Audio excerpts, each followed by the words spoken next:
So some people have asked me, why am I allowing modern medicine to make decisions for my body for me? Some people have suggested more natural ways to heal my body instead of a hysterectomy. Some people have suggested that I just ask God and pray to God and try for one more IVF and then have a hysterectomy. So in this video, I'm gonna share with you guys why I chose hysterectomy. Hey friends! So let's just jump right into this video. Natural options. Natural options are great. Herbs, teas, anything from the earth is great medicine. It is the medicine. It is the first medicine. But what a lot of people need to understand and accept is that it's not the only medicine and it doesn't cure everything. If the earth cured everything, the medical profession would have never been created because there wouldn't have been a need for it. It doesn't cure everything. Natural options such as herbs, teas, even like yoni steams and things like that are great if you are trying to cure a cold, if you are trying to cure the flu, if you have a very mild case of endometriosis, if you have a very mild case of PCOS, if you have, if you're trying to change the scent that your femininity is releasing, if you are trying to better control your menstrual cycle, those natural options are great for that. But it comes a time in your life where you can't DIY your health. You can't DIY your health. You can't DIY your physical. You have to trust a doctor. And for me, I tried natural options. But when I tried those natural options, I tried them not knowing how severe my situation was. So if I can be blunt, what I will say is, if you are someone who has fibroids, if you have cysts, if you have tumors, I don't care where you get your yoni steam from, where you get your yoni pearl from, where you get that herbal tea from. It's nothing natural that is going to separate that cyst, that fibroid, that tumor from your body. So you can kind of squat on your little yoni steam all you want, but them steamy rose petals and lavender is not going to separate a fibroid, especially if they are large. In my case, my largest fibroid is about the size of a cantaloupe. For example, this candle is about the size of a cantaloupe. This is about the size of the largest fibroid that I have. It's no yoni pearl that I could stick in my hoo-ha that is going to yank this out of me. It is no yoni steam that I could squat on that's going to separate this. So like I said before, it comes a time where when it comes to your body, when it comes to your health, when it comes to your person, you have to talk to a doctor. You cannot DIY your health. I'm definitely an advocate for that. You cannot DIY your health, period. IVF. Why not do an IVF and then have a hysterectomy? Fertility treatment was probably one of the most difficult things I ever did. And it was difficult for me because, one, I want more children so bad. I just want more children so bad. The thought of it hurts. I also was somebody who was an overachiever. If it was something in life that I wanted, I did whatever I had to do to make sure I get it. If I needed to go to college, I did that. If I had to go to grad school, let's do that. You know, I've always, if it was something that I wanted, I got it. This is something that I have no control over, and it's no guarantee. So when I first started fertility treatment, I told myself I was only doing 3 times. And The reason I said 3 times was because that's all I felt that I could handle. Fertility treatment takes a toll on you financially, physically, and more so emotionally. Financially, you're going to take a financial hit with fertility treatment, definitely. But that's no big woof. At least it wasn't to myself and my wife. Physically, you have to inject yourself with needles. So you're prepared with the possibility of being in pain, being bruised up, possibly swelling or gaining weight. Like, for instance, I had to take birth control, so I gained a substantial amount of weight. You're prepared for that because you're told about those things. One of the things you're not prepared for is the emotions. You don't really know how hurt you will actually be to get a negative. You don't know how hurt you will actually be to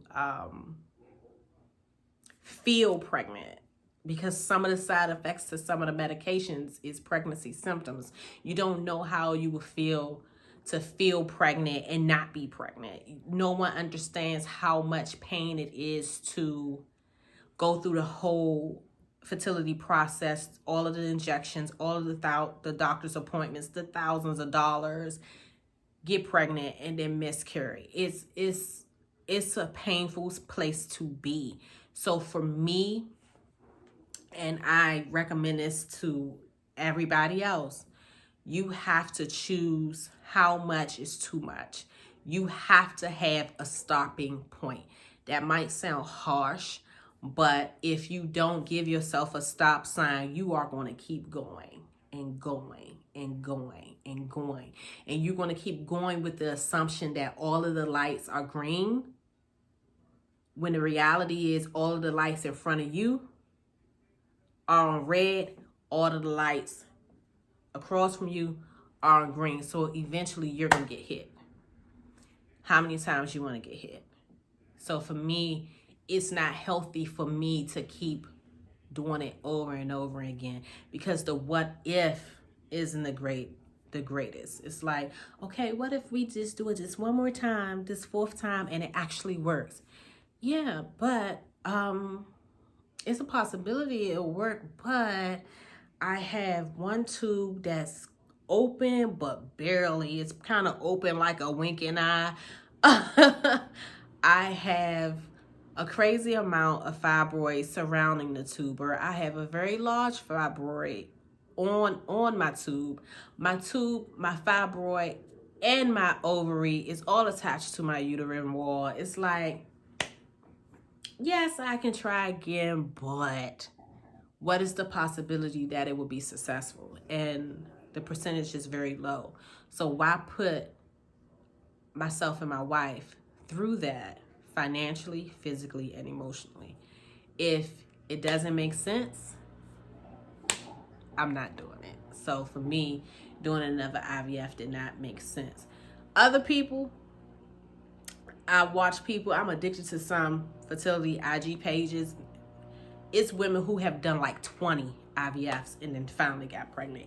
It's women that done like 13 that finally got pregnant. It's women who have did IVF, had their eggs removed, froze like 12 eggs, had IVF transfers with all of those eggs, got down to the last one, and it finally worked. I commend those women. I can't do that for me. So that's why I said no to the IVF. The reason hysterectomy was the best option for me is because I'll no longer be in pain. I don't want to hurt anymore. It's very uncomfortable being the only one in a relationship that has a medical condition. I have lupus. So most days I feel like crap already because my bones and everything hurt. But with dealing with lupus and having all of these issues on the inside of my body, it's as if my body never gets a break. I feel like my body is fighting my body every single day. And it is exhausting to be in that much pain every single day. and it has to go. Right now, I'm averaging a menstrual cycle of anywhere between 10 and 13 days out of a month. I'm bleeding. I have abnormally large blood clots, like we talk about, that big. I cannot use a tampon. I have to use 2 super overnight pads, then put a washcloth behind my butt, and then put a towel down up under me. Not in case of leakage, but because I know it's going to be leakage. It's like, it's a lot. That's why I chose hysterectomy for me. It wasn't an easy decision. Definitely wasn't an easy decision for me, seeing as though I want more children. Well, I'm not even gonna say children. I want another child, more than anything. If I could trade something in my life now, and if it meant that one of my children that I lost will come back, I would do it in a heartbeat. Like they said, give up your career and we'll give you one of your children you lost. Pfft, what? I can get another job. I can get another career. You know what I mean? So it was a hard decision, and it's a very emotional decision, and I'm dealing with a lot of feelings about it right now, but it was definitely the best decision for me. And that's the part a lot of you guys got to remember. You have to do what's best for you, not what your followers think is best, not what your subscribers think is best, not what your friends think is best, but what's best for you. I have friends who think I'm absolutely crazy because I want more children. And they're like, but you could travel, you could do this, you could do that. 39 years old. Just because I was a young mom doesn't mean I was a mom that didn't have a life. I was allowed to live. So it's a lot of things that people in my circle are excited to do now, I already done. So we on 2 different pages. And I think that's one of the things that makes this situation a little difficult, is that I do feel a little alone because no one understands the why. Nobody understands the emotions but me. But I hope that explains y'all question of why hysterectomy, and I hope to talk to you guys soon. I cannot wait until I'm healed and I'm back to normal and I can get some more videos out. But until then, always remember, life is about the journey, not the destination. And I'm gonna see you guys sometime in the spring.